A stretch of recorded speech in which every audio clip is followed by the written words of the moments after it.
We meet once again for our continued discussion on transport system in vascular plants. This time our focus will be on the water movement from the roots through the stem into the leaves. To do this, there are three steps involved: the root pressure, cohesion tension theory, and transpiration pull. So we'll start with root pressure. The definition of root pressure is the continuous influx of water from the root into the xylem. So if we look at the animation here, this column is the xylem, and you can see that there is a continuous supply of water entering the xylem. So the force that is pushing the water into the xylem here is root pressure. We learn next how this happens. Root pressure is mainly caused by the presence of the endodermis. Now the reason endodermis is special is because of the Casparian strip. This is a layer of suberin that is partly covering the cell wall. Now the special thing about suberin is that it is made of an impermeable wax. So that means water and minerals cannot diffuse through the cell wall of the endodermis. Let me now show you how the presence of the Casparian strip is going to affect the transport of the minerals.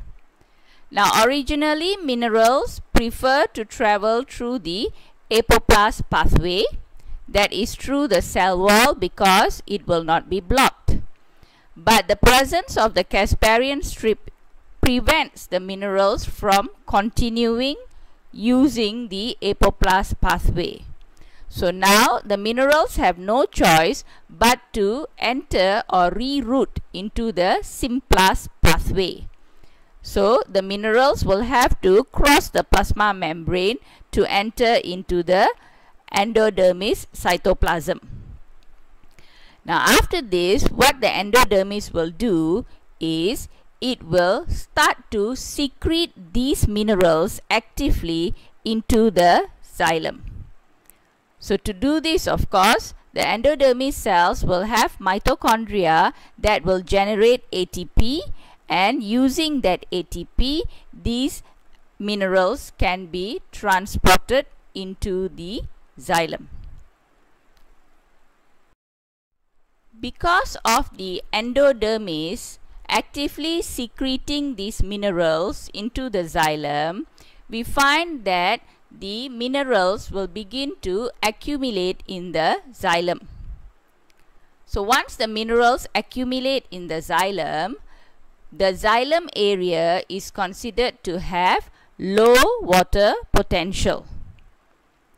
The cortex area, we find, has less minerals and a lot of water, so the cortex will have high water potential. So now we have a water potential gradient between the xylem and the cortex. Because of the water potential gradient between the xylem and the cortex, the water molecules from the cortex will then begin to diffuse into the xylem by osmosis. And this process will be continuous. Okay, that means starting from the root hair that we discussed in the earlier video, water and minerals will keep on coming into the cortex.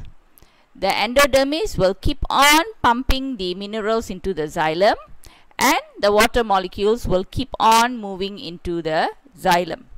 So that's what we mean by a continuous influx of water. As mentioned earlier, the transport of water by osmosis into the xylem is a continuous process. which means that the water molecules are going to accumulate in the xylem and some will be pushed backwards to try and return into the cortex. But to prevent backflow, we find the Casparian strip will function just like the valve in our hearts. So these water molecules are trapped in the xylem area, but new water molecules will keep coming in. So the older water molecules will have no choice but to be pushed up into the xylem vessel. Root pressure will push water molecules up the stem and into the leaves. Now remember, earlier in my previous video, I mentioned that minerals are pushed up the xylem by mass flow. Okay, so when water moves and minerals are pushed along by the water, that is known as mass flow. Now you can see that since this is a continuous process, water is going to accumulate in the leaves. So at the daytime when the sun is shining bright, the excess water can actually evaporate into water vapor, which we call as transpiration. But when the rate of transpiration is low, the water that is accumulating in the leaves have to be pushed out. So they are pushed out in the form of guttation. This is visible in most herbaceous plants. As you can see in this picture, these water droplets are actually water molecules that have been pushed from the root into the leaves. So now we have completed explanation about root pressure. Let me move on to cohesion tension theory. Now the cohesion tension theory is about what is happening as the water molecules are moving up the stem. From earlier discussion, we know that at the bottom here, root pressure is pushing the water up the xylem. Okay, but gravity normally will prevent the water from going all the way up. So to make sure water moves all the way up to the top of the xylem, up here there is something pulling the water out. So this will be explained using the cohesion tension theory. First, we need to understand cohesion. We've learned this before in term 1 when we learned about the properties of water. Cohesion is actually the binding together of water molecules. Now, adhesion, on the other hand, is when water molecules bond to the cell wall of the xylem. Now, cohesion and adhesion together form what is known as the capillary action. So, in the cohesion tension theory, when we are talking about cohesion, we actually are combining cohesion, adhesion, and capillary action.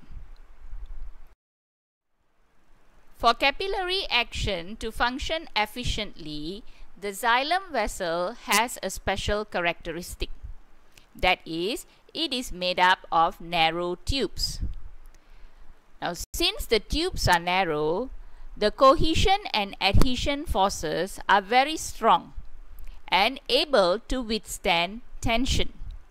So, this word tension is what makes up the theory, cohesion tension theory. So, what is this tension? Actually, there are two types of tension experienced by the water molecules as they move up the stem. The first one you see is due to gravity. Root pressure is pushing water up, but gravity will try to pull water down.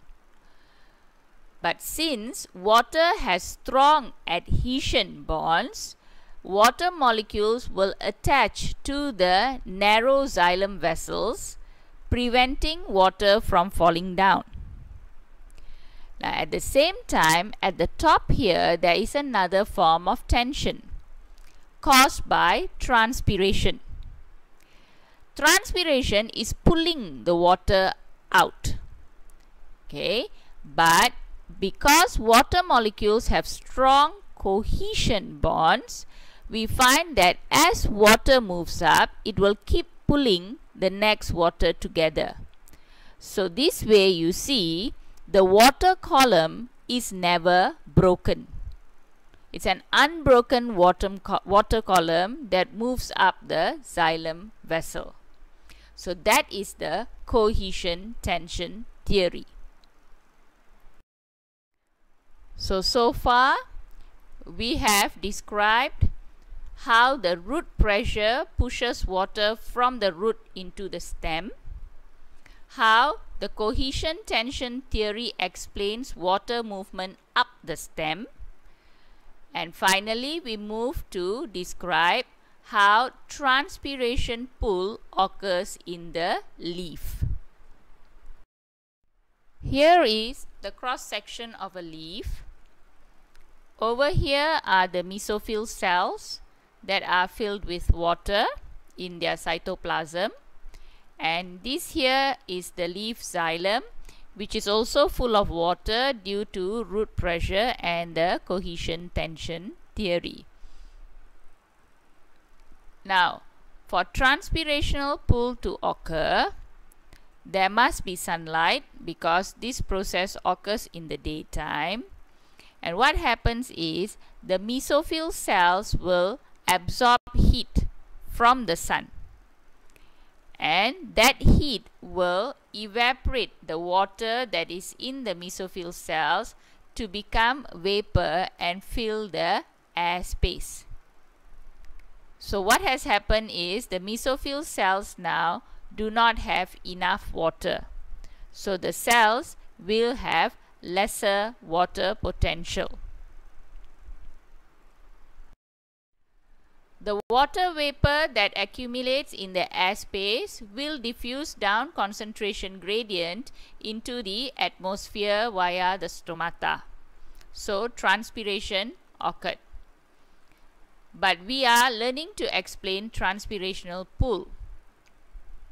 So due to the process of transpiration, what's going to happen next is the water molecules in the leaf xylem are going to be pulled. Okay, the water molecules are being pulled because xylem now, when comparing with the mesophyll cells, has higher water potential compared to the mesophyll cells. So because of that, water molecules will be pulled from the xylem into the mesophyll cells. So as the water molecules are being pulled into the mesophyll cells, the water molecules that are behind will be pulled further up along the xylem. So that is known as the transpirational pull. So as the water molecule moved forward, new water molecules will fill up the space at the back due to the cohesion tension theory, and the supply of water will never finish because of the root pressure. So with that, we have completed our description of water movement from the roots to the leaves. So in my next video, I will see you to discuss about translocation in phloem. Goodbye.